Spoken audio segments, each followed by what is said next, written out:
السلام عليكم. بدون الدخول في مقدمات، هنتعرف في العشر دقايق الجايين على تشات جي بي تي بيعمل ايه، نسجل عليه ازاي، ايميل افتراضي ورقم تليفون افتراضي وشوية حاجات كده مكلكعة. لو عجبكم الفيديو هيشرفني جدا ان انتوا تشتركوا عندي في القناة او تتابعوني على الصفحة ونشوف هذا العالم الجديد اللي هنبتدي نخطو خطواتنا الاولى فيه، عالم الاي اي او الذكاء الاصطناعي. يلا بسرعة ما نضيعش وقت.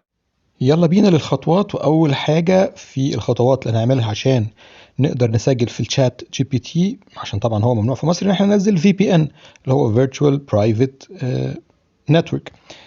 هندخل على براوسك وهسيب لكم اللينك بتاعه في الديسكريبشن علشان نقدر احنا ندخل نسجل عليه. بندخل نضيفه كاكستنشن عندنا على كروم زي ما هو باين كده، وبعد كده هنعمل له اكتيفيشن، نفعله يعني ان احنا بيبين كان احنا مش قاعدين في المكان اللي احنا قاعدين فيه، اللي هي دوله من الدول العربيه اللي هي مصر مثلا، يونايتد ستيتس بقى، نذرلاند، بولند. انا الاول هنا كنت مختار نذرلاند، هولندا، وبعد كده في الاخر خالص ما نفعتش معايا هولندا، وهتلاقوا ان احنا المفروض نختار يو اس اي، لان في الاخر عرفت اجيب رقم من يو اس اي، لان مشكله الارقام هي تاني مشكله بعد اللوكيشن. احنا اتغلبنا على اللوكيشن بالفي بي ان، هنتغلب على مشكله الارقام برقم من بره، على الايميل بايميل برضو، كلها حاجات فيرتشوال. فكده احنا بنفعل زي ما احنا شايفين كده بالخطوات البراوزر او البراوسك، يعني اللي هو بيدينا الفي بي ان. زي ما قلت خلينا واخدين بالنا احنا هنختار نذرلاند، ولكن الحقيقه ان انا في الاخر اخترت يو اس اي، لاني ما عرفتش الاقي ارقام في نذرلاند ولا بولند بعد غلب كتير يعني، لحد ما قدرت اخلص التسجيل. وهنا لما انا حاولت اغير البلد لبولند، لان كانت اكتر الناس بتقول ان ارقام بولندا، بولند يعني هي اللي شغاله، لقيت ان بولند لازم ادافع، يعني ابقى بريميوم. فبالتالي في الاول خالص فضلت اقاوح يعني في نذرلاند، والارقام كانت صعب جدا وما قدرتش تطلع لي، يعني كان بيقول لي ان انت في ارقام متسجل بيها فما نفعتش الحيله دي. ففي الاخر زي ما قلت رحنا الى اليونايتد ستيتس. ده الموقع تشات جي بي تي، هسيب لكم برضو اللينك بتاعه. كل موقع هندخل عليه هنسيب اللينك بتاعه في الديسكريبشن. بنبتدي ندخل نقول له يلا عايزين نتراي نسجل، فيبتدي يحمل كده. ودي مشكلة هتواجهوها برضو، هو chat.openai.com.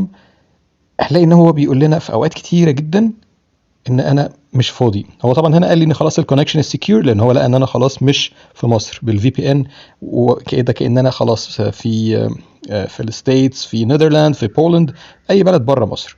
هيقول ان احنا از ات كاباسيتي، ودي مشكله ان كتير لما بدخل عليه يقول لي ان ات كاباسيتي يعني الدنيا زحمه. فبيقول لي بقى والله اعاود الاتصال بنا في وقت لاحق، يعني شغل خدمه عملاء بس بالاصطناعي.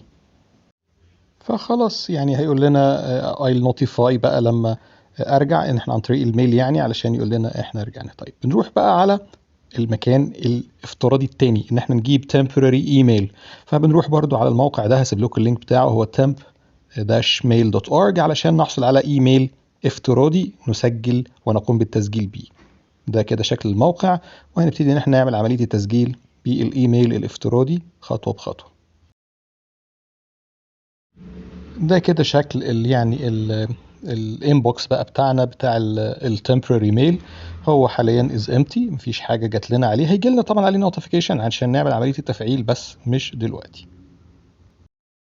ابتدى صديقنا يستجيب والكاباسيتي تروح، وهنا خلاص هنبتدي نكمل عمليه التسجيل على بقى تشات جي بي تي نفسه. هنعمل ايه؟ هنحط الايميل اللي احنا لسه مكريتينه، وهو فيرتشوال، اللي هو التمبراري ميل. هنبتدي نقول له يلا عايزين نسجل. هنبتدي نعمل عمليه التسجيل العاديه التقليديه اللي ممكن نعملها على اي ويب سايت في الدنيا، ان احنا يعني نعمل يوزر نيم ونقول له I'm not a robot زي ما بيحصل كده. قال يعني بعد كده يبتدي يقول لك ايه تشيك فور بريدجز، يعني اللي هو يعني انتوا عارفين I'm not a robot. طب ما انا ممكن ابقى روبوت باي ذا واي واكليك على I'm not a robot. هنبتدي نطلع الترافيك لايتس، اشهر حاجه بنعمل بيها الكابتشا بتاعت يعني، او الفيريفيكيشن that we are not او that we are human beings. يعني I think ان في يوم من الايام، او actually حاليا، ممكن تكون الروبوتس اصلا بتعرف، او الاي اي يكون بيعرف يتشيك على طفايات الحريق وعلى الدراجات وعلى الكباري وعلى الجبال وعلى الحاجات الفظيعه اللي هم دايما بيقعدوا يسالونا عليها دي. ما علينا، مش وقته. خلينا مع الاي اي لحسن يعضنا دلوقتي. نبتدي نعمل باسورد طبعا، لان احنا بنكريت اكونت. خطوات عاديه تقليديه ممله يعني، زي اي حاجة في الدنيا بنعمل عليها اكاونت.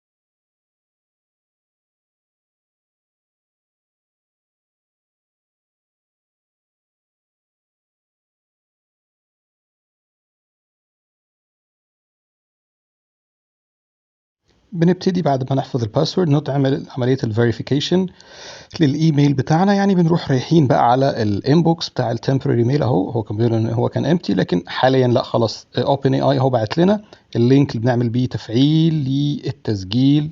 وبكده بعد ما عملنا الفي بي ان وعملنا التمبرري ايميل وسجلنا، فاضل الخطوة الأكثر إزعاجا وهي الحصول على رقم تليفون، وهي الخطوة التي غلبتني.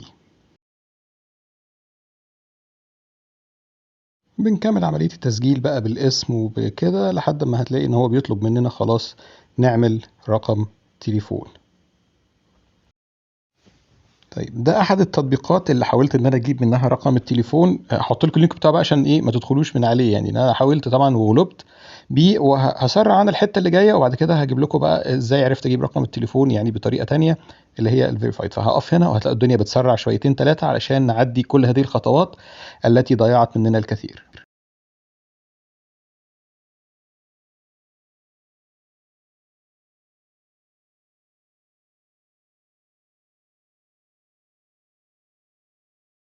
بندخل على الابلكيشن ده وهسيب لكم اسمه، ونقدر ندخل اي من على جوجل هنلاقيه على الستوري يعني، ونبتدي ان احنا نسجل ان احنا في امريكا وعايزين رقم. الفكره هنا كلها على فكره ان الموقع ده بفلوس، بس احنا بنسجل فري فور 3 ايام، وبعد كده هيقدر يدينا رقم ونقدر احنا نسجل بيه وناخد منه الكود اللي نفعل بيه الحساب على تشات جي بي تي. بس نفتكر نعمل حاجه لطيفه جدا، ان احنا نديليت البريميوم اكاونت اللي هو بتاع الترايل ده اللي احنا سجلناه بالفيزا والكلام اللطيف ده، ونشيل الابلكيشن. فكده خلاص يبقى احنا كده ما دفعناش حاجه، لان فكره الارقام حاولت مرارا وتكرارا ان انا اجيب ارقام مجانيه من بولندا، من نيدرلاند، من مش عارف فين، من سنغافور. القصه كلها انه بيقعد يقول لك الارقام دي متسجل بيها مليون مره قبل كده، مليون مره قبل كده. فالحل ان احنا نسجل بيه فلوس، بس مش هندفع فلوس في حقيقه الامر. ودي ميزه الاب اللي موجود على الاندرويد او على جوجل بلاي اللي هسيب لكم اسمه، اللي هو احنا جبنا منه بقى الرقم وابتدينا ندخله، وابتدى يبعت لنا كود تفعيل على الموبايل بتاعنا كزي يعني ايه بس الافتراضي يعني، علشان ندخله هنا زي ما احنا بنعمل دلوقتي علشان نفعل على الشات جي بي تي.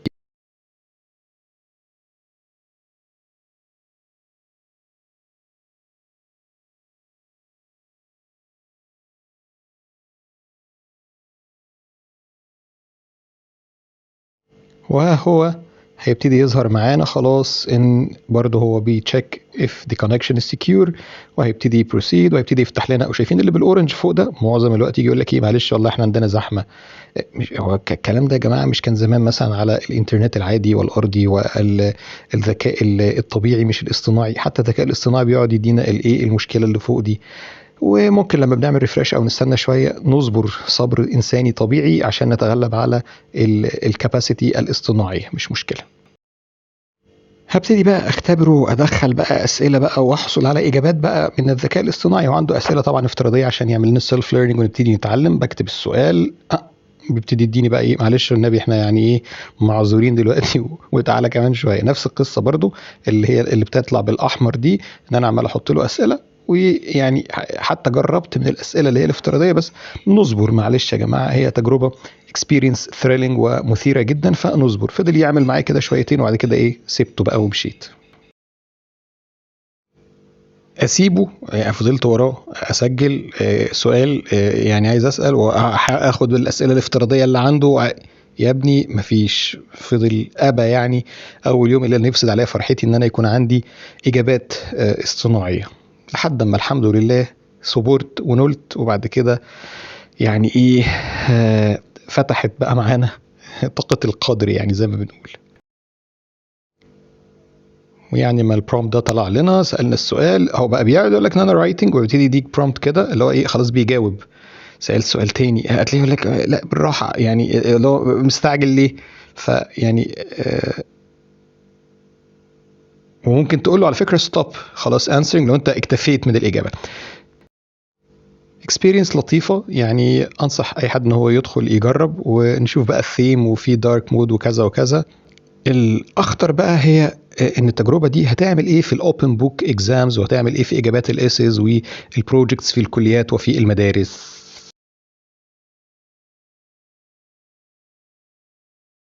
طيب هتعمل ايه في الكونتنت كرييشن، في صناعه المحتوى، في كتابه الاكواد البرمجيه، في كتابه المقالات الصحفيه والافكار الابداعيه؟